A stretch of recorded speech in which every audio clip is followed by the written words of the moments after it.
Hello friends, कैसे हैं आप लोग। दोस्तों, आज हम बेसिक स्टैटिस्टिक्स के बारे में बात करेंगे और हमारी जो सीरीज़ है बेसिक डेटा एनालिटिक्स, उसका ये पार्ट है। लास्ट वीडियो में हमने आपको how to use Google Sheets and basic functions in Google Sheets के बारे में बताया था। तो दोस्तों, of course big data analysis के लिए पाइथन और आर जैसे प्रोग्रामिंग लैंग्वेजेस यूज़ होते हैं। हम उसके बारे में भी बात करेंगे, उसमें भी हम बेसिक कोडिंग करेंगे। लेकिन चाहे हम एडवांस बिग डेटा एनालिसिस कर रहे हैं और या तो जो है हम बेसिक डेटा एनालिसिस कर रहे हैं एक्सेल में या गूगल शीट्स में, कुछ एक इम्पॉर्टेंट कॉन्सेप्ट्स हैं जिसको हमको जानने की ज़रूरत है। जैसे कि सबसे पहले आइए समझते हैं। हम अपने रीडिंग करते हैं या बहुत सारे जब हम डेटा सेट देखते हैं तो कई बार ये हम देखते हैं, ये वर्ड आते हैं discrete variable and continuous variable, है ना। तो डिस्क्रीट और कंटिन्यूअस का मतलब ये है कि जैसे हमारे लेफ्ट साइड में आप ये ग्राफ देखिए, तो इसमें क्या है कि आप देखेंगे ये ऑरेंज डॉट्स हैं। तो each orange dot is a X Y pair मतलब कि जैसे मैं बोलूँ कि मतलब एक्स की वैल्यू, जैसे ये मान लो x की वैल्यू 1 है तो y की वैल्यू 1 है। फिर यहाँ पे ये वाले डेटा सेट के लिए मान लो x की वैल्यू 3 है तो y की वैल्यू 3 है। फिर ये वाला जो डेटा सेट है, ये वाला जो ऑरेंज है, ये मान लो x की वैल्यू 6 है और y की वैल्यू भी इसके अगेंस्ट 6 है। तो and so on and so fourth, आगे इसी तरीके से। तो ये x इज इक्वल टू 3 था और ये x इज इक्वल टू 6 है। तो 3 और 6 के बीच में x की बहुत सारी वैल्यूज पॉसिबल है, इनफैक्ट इनफाइनाइट वैल्यूज पॉसिबल है। 3.1, 3.2, 3.22, 3.222, 3.22222।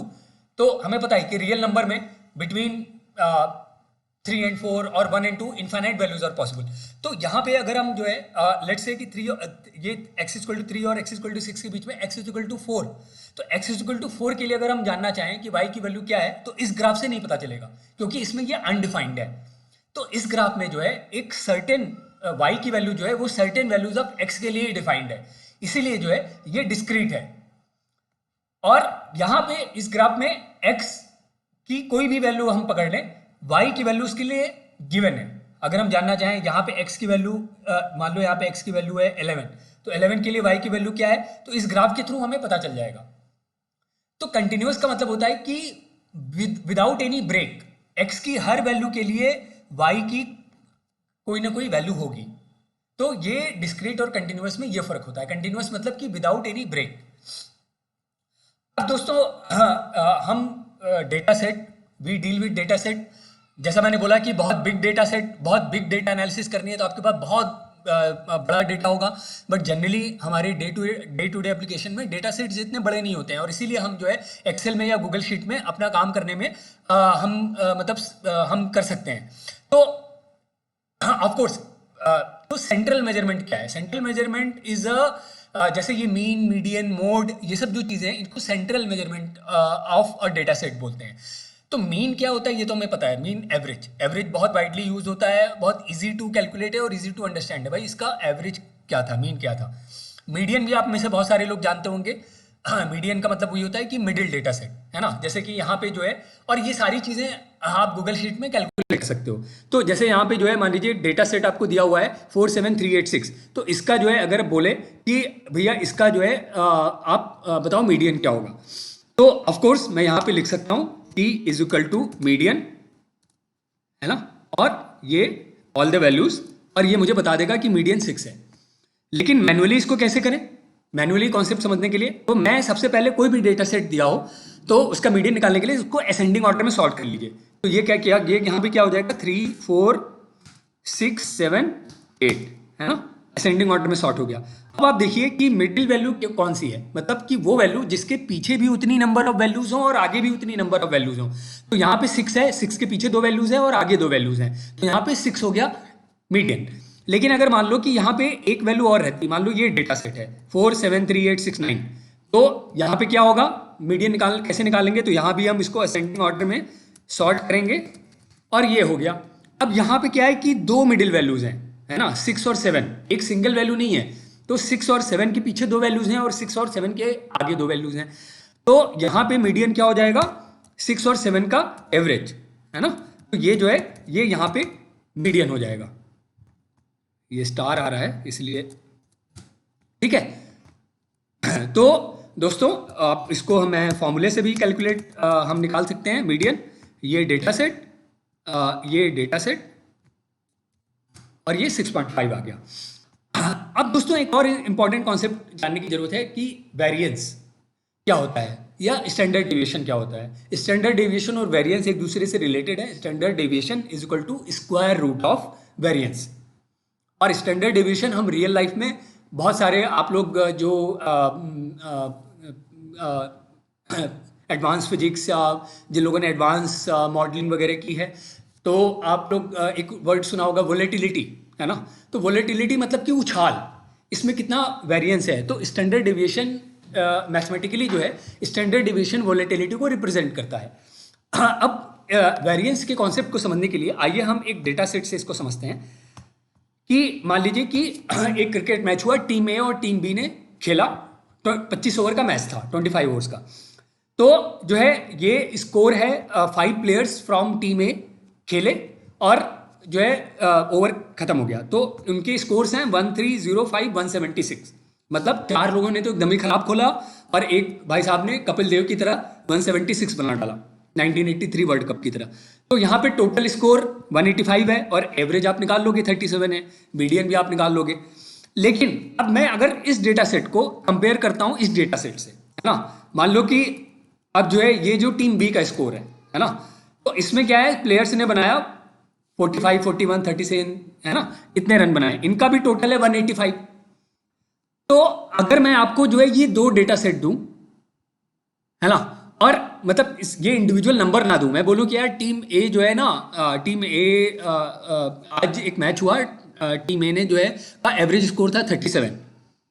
मान लो कल कोई मैच होता है उसमें टीम सी खेलती है, उसका भी स्कोर इतना ही रहता है, तो मैं बोलता हूँ यार team B also play, team C also played, उसका जो है स्कोर था, एवरेज स्कोर था 37। या टीम बी के ही हम बारे में बात करते हैं, उनका जो है स्कोर एवरेज स्कोर था 37। तो दोनों का एवरेज सेम है, बट क्या दोनों के डेटा सेट सेम है? एक में तो मतलब एक खिलाड़ी चैंपियन है, बाकी सब ने 0-0 मतलब ऑलमोस्ट 0 के बराबर बनाया। दूसरे में क्या है कि सभी ने अच्छा खेला है, मतलब ऑलमोस्ट एवरेज खेला है ना, 29 से 45 के बीच में, सबका मतलब पूरा टीम वर्क है जो सेकंड वाला जो डेटा सेट है। तो इसमें केवल एवरेज बताने से ये डेटा के बारे में ये इंसाइट नहीं आती है। तो अगर मैं एक और आपको वेरिएबल देता हूं, एक और सेंट्रल मेजरमेंट देता हूं, बोलता हूं कि वेरिएंस, तो मैं बोलता हूं टीम या स्टैंडर्ड डेविएशन, तो मैं बोलता हूं यार ये जो है टीम ए ने खेला, एवरेज उनका 37 था, लेकिन उनका स्टैंडर्ड डेविएशन 69.5 था, है ना, मान लो क्लोज टू 70 था। टीम बी खेली, टीम बी का 37 एवरेज था ऑफ कोर्स, और उनका स्टैंडर्ड डेविएशन 5.7 था।